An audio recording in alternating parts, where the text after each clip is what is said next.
Welcome back to Bingo Topics, where we're going to talk about a myriad of topics today, starting with the snap count and then looking at what they're saying about the Eagles, because they haven't been good things, and finishing off with the playoff picture as is. What's up, it's your boy Cintron, coming back at you with another analysis video, and I kid you not, that's my real name.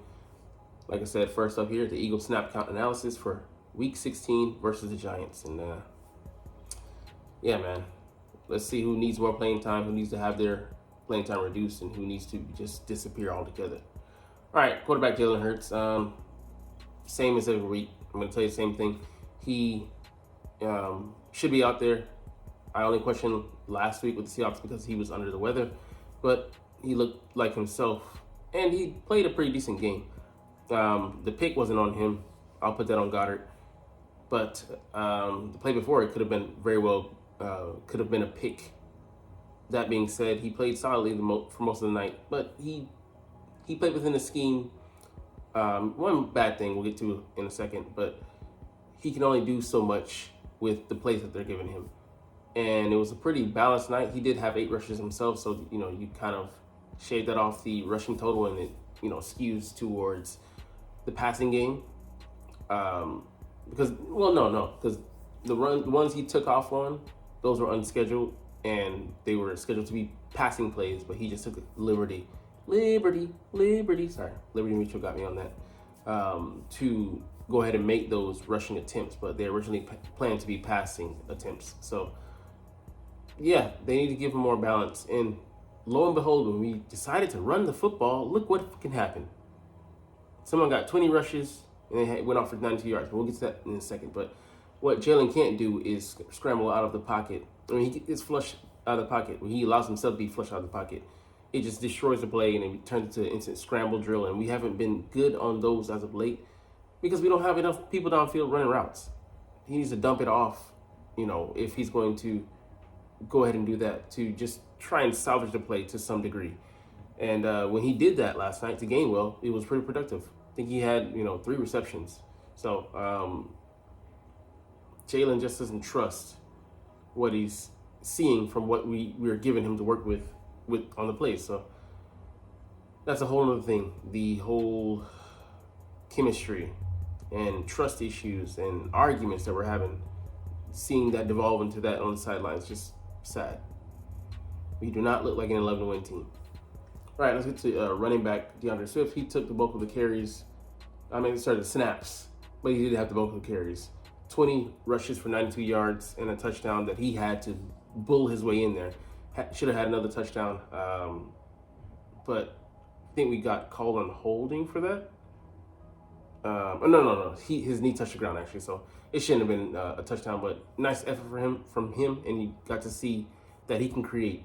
And then you need to give him more goal line carries. I mean, I know he's not the heaviest of backs, but he's solid enough. Jalen just vultures all those. He's got the Eagles. He's got the NFL rushing record for a single season with 15 TDs, but those are just goal line carries where he's just stealing from everybody else. Stealing from their Pro Bowl votes. I mean, come on, bro. Be a team player. But DeAndre Swift, man, he looked good. I really don't pay attention to how pass pro goes, but we need to have him more of an outlet. I don't remember him getting a reception last night. He might have got one, but we need to target him more in the pass game with the soft hands and the versatility that he has coming out of the backfield. Kenny Gainwell, however, did get 30 snaps and, well deserved. He had 40 yards, 6.43 average, and he was slashing. He had like a 22-yard run, which has been a rarity for us. Having explosives, even though DeAndre Swift, he closed out the game very excellently to end the game. I just wish it would have been more points on the board, and they would have given it to him more often, because before the interception, it was like 7 passes in a row on that drive when we had matriculated the ball down the field using the run game, and we decided, oh, this is working. Let's go with our favorite, the passing game. It's just out of whack, skewed the numbers. It's just terrible. The balance is terrible.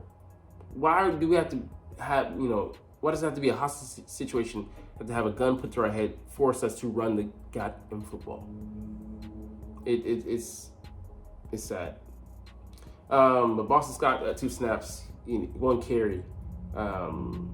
They wanted, to try and get him out there because he's a giant killer, but just didn't work out. But we did get 26 carries for a $133 in a TD from our backs. Thing from Jalen 30 or so. So, it's a pretty productive day on the ground. We'll take it. To the wide receivers, I think A.J. Brown missed maybe like 2 or 3 snaps. Came out the game, I think, twice, I want to say. But, man, he's such a beast. He didn't have the game that he wanted to. He had a couple drops, and then some bad throws by Jalen in his area. I think he had 5 receptions for 80, 4 or 5 for 80, and then he missed. He had like 9 targets, so he missed a couple. But guys, he's out there giving it his all. He didn't do an interview after the game because he was pissed with the way that we played against this level of opponent. We should have come out and trounced him, but yet we had to make it a 1-score close game. Devonta Smith, I think he only missed 1 target, but he wasn't happy with our effort as well as a whole. And I love to see that from those guys. He did do the interviews. He stayed, but he's only a 3rd-year player, but he plays like a seasoned veteran, and he's not happy with we know where the standard is, and we're not playing up to that. And I don't know if we're gonna see it this year, us going full throttle on offense or defense. But yeah, we know that there's things to be worked out because the playoffs are just right around the corner. We only have 2 regular season games to go. I need to slow down. I'm too excited, hype, or whatever. Julio Jones, he was decent with the number of snaps. I want to see him more in the run plays because he's a great blocker. Don't know if he was in on a lot of those, but Olamide Zaccheaus, he deserves 18 snaps. I wish he would have gotten a couple more targets, but it is what it is. He got 1, he didn't catch it. But Britton Covey getting the same number of snaps as Quez, he got 1. And bro, Merry Christmas that Quez Watkins had his snaps reduced. He deserves it. He hasn't played like anything all year, and it really shows.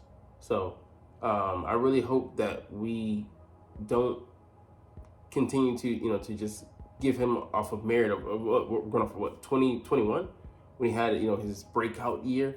It was a very solid year, but he didn't build on it when he had a chance last year, although he was being relegated to a 3rd wheel role. But you either produce or you don't, and he hasn't during his tenure for the most part. And I'll be sad to see his speed go, but I'm not gonna really miss him. Britton Covey, he had a 7-yard reception, so at least he was more productive than Quez on his 1 snap. That should tell you a lot. And man, Britton Covey on special teams, I think without him, we might not have gotten that early spark that we needed to go up early. It was 21-3 at half, and we should have built on that lead and closed the Giants out. We had some mishaps that got in the way of that, but he did his part. 54-yard return, then he had 1 on a bounce. The awareness to see the ball was still live, that they didn't kick it well, and it bounced in our favor, so he took it and got 5 to 7 extra yards. And then on a couple other ones, he got some solid returns. Yeah, he's had an all-pro caliber season. He deserves to be in the Pro Bowl. Tight end, Dallas Goedert played solidly. Just that 1 slip, man. It's just one mistake. One little mistake can cost you. He slipped on the play and allowed Dory Jackson to intercept that ball and take it to the house. I think at the very least it's an incompletion. At worst, it's an incompletion. Sorry, worst. But yeah, it's just a bad play. But things like that happen. But yeah, 7 of 9 on the targets, and he caught 7 for 71 yards. Very efficient. It's mystifying that we don't get him or AJ nor the Slim Reaper any red zone targets. We always look to just run it in. We have to be more creative down there. And I feel like what people are saying is true, that Brian Johnson could be more creative, but Nick just really holds him back from doing so because he's afraid of the unknown. And you got to just let him cut it loose. You do or you don't. We got Grant Calcaterra pitching on his his first 2 catches of this year, which is like amazing. And the first one on a broken play, just Jalen gets the ball, he'll just let it play. It's a bad snap from Kelsey. He picks it up on the fly, keeps his eyes downfield, throws it to Calcaterra, who picks up the first down. Probably gets like 14 there. Just such an amazing play, man. And when we sorely needed on that drive, because I think that was third down. Amazing. I don't have any problems with the way they blocked. Just the false start, and then blocking it back by Mailata. Then the Johnson had one holding. You know, it is what it is. Hurts was only sacked once. But, I mean, yeah, there was some sloppiness, but we're still missing a starter. Thumb surgery for Landon Dickerson. He wasn't in there. Sewell Pettit was in at his spot at left guard. I mean, those guys pretty much covered Jalen pretty well. Here's where I have a problem. Hassan Reddick, he was the only one getting pressure. Josh Sweat wasn't really offering anything, and they had an argument. You know, Hassan Reddick with, I think, was Nick Sirianni on the sidelines, like, don't switch sides, you got to stay in the game or something. But you know, it looks bad, man. The leakage, the strife is appearing on the playing field. We're in the middle of a fucking game, and you guys are arguing. What the fuck is going on, man? Like, just nuts, bananas. Brandon Graham, you know, he didn't see anything really from him. Yeah, Reddick isn't getting help, and he's having to do it by himself. And there's some factors in play, but we look off. We look off. On the interior as well. Fletcher, I mean, he's playing through injury, so I'll give him a pass on that. But Jordan Davis, outside of Jordan Davis and spotty Jalen Carter, we're not getting that much. But Williams, I think he maybe was solid in there when he was in there, maybe in the run game, but we're not getting a lot.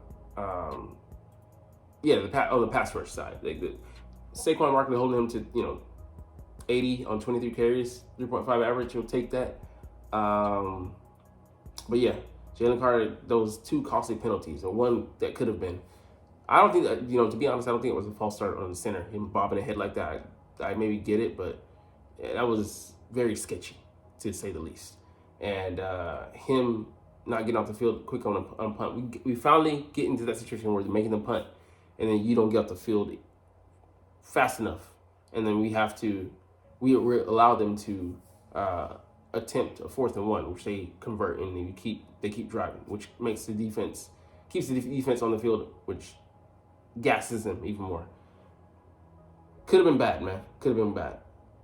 The linebackers actually didn't play too bad. Like, I was surprised to see Nolan Smith line up at off the ball linebacker. It's what he did in college. So I'm like, why would you not have a moonlight there? I get you don't want to put too much on his plate, but let the guy cook. Let the guy, be versatile. And with our dearth of talent at linebacker, you think they would be readily, would readily put him there. But, it's been weird.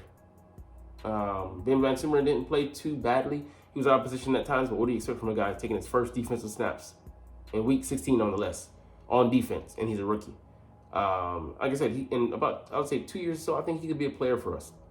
And undrafted at that, and with his speed, him running a 4.45, what a talent. Think about him playing next to Nolan Smith. It could be in spots. He could be at edge rusher, could be at middle linebacker. He runs a 4.39. He runs a 4.45. The fastest linebacker in the core in the league. Shaq Leonard, like I said, people were saying he looked cooked. No, he just looks bad in reacting in close quarters. But him moving forward, he had a TFL, tackle for loss. I'll take that. So, I mean, they weren't as bad as, was expected when you saw Nicholas Morrow and Zach Cunningham being out. You're like, shit. But they weren't too bad. And they get it. It was against the lowly competition, against the Giants. We'll see how who we're going to have available this week. But I don't feel... I'm not too concerned. All right, cornerback and safety. James Bradbury, the number of snaps that I saw from him, he allowed 2 catches on the last drive by Darren Waller, and it was just like, 2 for 32, had 5 targets. I mean, when he wasn't on them, I think Byard and other guys forced him to miss those targets. But Bradbury, he looks cooked. Reed Blankenship, outside of that one play, solid, but bro, it's five. There are 5 minutes to go in the game.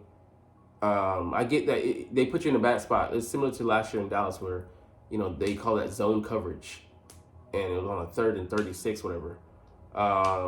If they're playing zone, they need to fall, let the man run into their zone, and be proper off. Let things just develop underneath. Let them dump it off, whatever. Fine with that, and then just catch, release, and then go and acquire the targets. But yeah, he played it like it wasn't zone. Like he played it like it was man, but you weren't in man. So he lets Darius Slayton run right past him, and he can't catch up, and he goes in for the touchdown, 68 yards. And with 5 minutes to go, they make it a 1-score game, and you're like, what in the fuck are we doing, man? Kevin Byard, he played solid, but he didn't make plays, so that's the only ding. We haven't made a lot of plays back there. Kelee Ringo, he held up nicely. Was solid in coverage. Maybe 1 or 2 plays where he might have been had, but he came down with the pick. And yes, it was a Hail Mary, so there's that. I don't really call it a true turnover, but it counts in the stats books. Bradley Roby looked solid. Eli Ricks, he was holding it down. Sidney Brown was just overly aggressive. So him going over to Tyrod Taylor, hitting him on the helmet after he was on the ground. Dumb. You cannot have costly penalties that cost us like that. And I get that he's aggressive and he plays with fire and fervor and passion, but you gotta dial some of that shit back. So hopefully the rookie develops a litmus test. Like, should I do this? Okay, maybe not. Or there's some where it's just inevitable. They're gonna call you for diving at knees and stuff like that. But you gotta get the man down. You gotta touch somebody part, right? So, but I don't mind him being aggressive, but overly aggressive, you just gotta check at the times. But he played pretty well. I love when they had him on the field and then Keely Ring on the field and then Nolan Smith on the field and as well as Ben Van Sumeren. A lot of speed, man. What they don't have in experience, they offer in spades and speed. So they're talented, man. I'd like to see them on the field more often. All right, what they're saying about the Eagles, the vibes are off despite our 11th win. So yeah, the Eagles roster and locker room dynamics do not appear as spotless as they were in 2022, and they're leaking out onto the field on actual game day, which is just sad. It shouldn't be happening inside of a professional organization. Look, it was a win. It goes in the W category, but we should not have been struggling against the Giants. And some of that was self-inflicted. Like I said, we were up 20-3 at half, and then coming out of halftime, we returned the punt. Which, I wish they hadn't in retrospect, but, one of our players being blocked to the other player, running into him, causing him to fumble the ball, because Boston Scott wasn't his fault. You unexpectedly have a guy that tackles you, and he's also wearing a black jersey. That's strange. That's weird. But, yeah, a comedy of errors. Then, like I said, with 5 minutes to go, we allow a 68-yard touchdown. And, yeah, you're hoping for the best that the defense on a short field can hold them out, but that's a lot to ask for them to shut them out, get a turnover or hold them to 3. That's asking a lot. And Shaq Leonard on that play chose the wrong gap, and Saquon Barkley went to where he was supposed to be. It is what it is. We could very well finish 13-4, and people will be highly disappointed, which is just amazing. I do think we should have tempered expectations somewhat, given that this team, the turnover, the coaching losses, and the overall schedule, quality of opponent stepped up. I don't feel bad that we had missteps. Of course, didn't want us to get blown out, especially in back-to-back weeks against the top contenders in the NFC. In the 49ers and the Cowboys, but it is what it is at this point. How do we bounce back from that is more important to me, because we were guaranteed to go to the playoffs since we punched our ticket, I think, 2 weeks ago. So get ready, because it can't be ready or not. Here I come, and you can't hide. The playoffs are going to find you, and they're going to make you squeal if you let them. Shout out to Lauren Hill. Anyways, yeah. We just ended our 3-game losing streak, which should have been something to celebrate in the locker room, but you thought it was we were at a funeral, AJ Brown, like I said, he didn't speak after the game. Smitty gave an honest take, that people may not have liked, but Jalen Hurts talking to Devonta Smith, and what seemed to be a one-sided conversation with Smith listening and Hurts doing most of the talking. He's like, man, hey, we got to get this fucking straight. We can't be going out here like this. And like Smith said, he confirmed that, and what he said.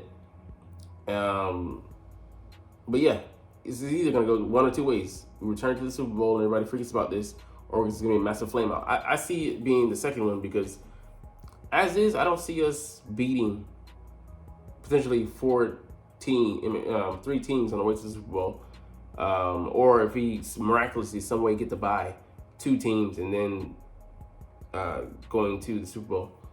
We just don't look like that team right now. And I'd love for us, turn on the switch in the playoffs and magically get right and, fix what ails us. But that's wishful thinking. And that's not realistic. And I live in reality. We look like one and done team.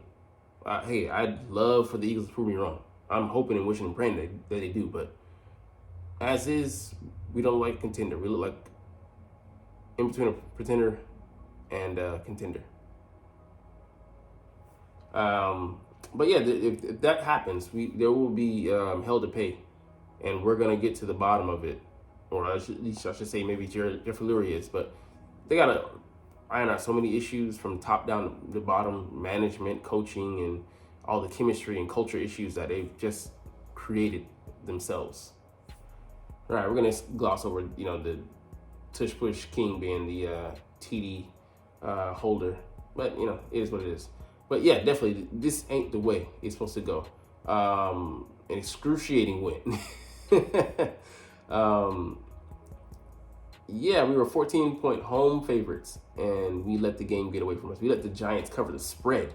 An offensive, an offense that's offensive, that's made of string cheese and gum tape and staples.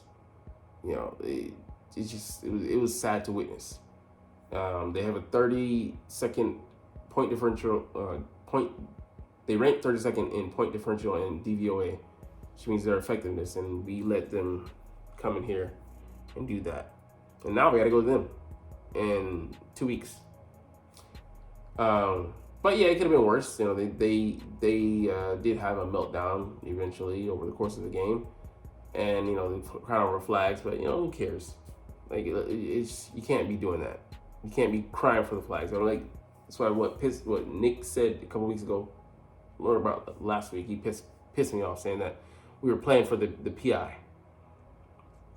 If you're not trying to complete the pass and put your receiver in a position to do so, at least to scheme him open, to give him the best shot at making that catch, you are misguided. You're focused on the wrong things. And that speaks to a deeper issue, philosophical issue. All right, let's get into the last thing we're going to look at today. Like I said, the Eagles are somehow, some way still in play for the number 1 seed. Because, hey, we got a Christmas present on Christmas Day and on the day before. The Dallas Cowboys lost. Nothing new, they're front runners. But the Baltimore Ravens thoroughly trounced the San Francisco 49ers at home nonetheless. They came into their home and did to what they've been doing to other people all this year. The Cowboys, the Eagles. Yeah, when Dre Greenlaw's being all cordial during the game, that they done beat his ass. Beat him to submission. So we need the 49ers to lose another game. So they have the Commanders, they have to play away at them, and normally I'd be like, that's just a speed bump. But Trent Williams might be out with a groin injury. Brock Purdy had a stinger, so who knows? He did throw 4 picks, looked off.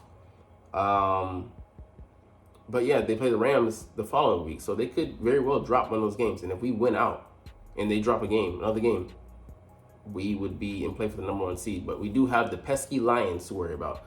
They face the Cowboys next week, and hopefully, hey, the Cowboys win. I'm not against rooting for, my rivals, opponents to win if it benefits us. whatever the it takes, I'll take it. And they also face the Vikings, who just lost T.J. Hawkinson to an ACL, MCL injury. He's out, so that hurts them having one less weapon. And then Jordan Addison is dealing with a sprained ankle, a high ankle sprain, I think, at that. But that being said, it's a division rival. And any given week, any given Sunday, it can happen. So we have to have those things fall in our favor, but we'll see. But like I said, could get crazy.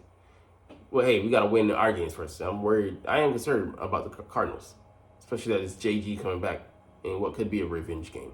Anyways, we'll get out of here and talk about that later this week. But I love talking about the Eagles, and I love making these videos, even despite the circumstances we find ourselves in. So, like I said, we're going to chunk the deuces. But as always, it's fly, Eagles, fly, and let's motherfucking go. Like, comment, share, and subscribe. Thanks for watching.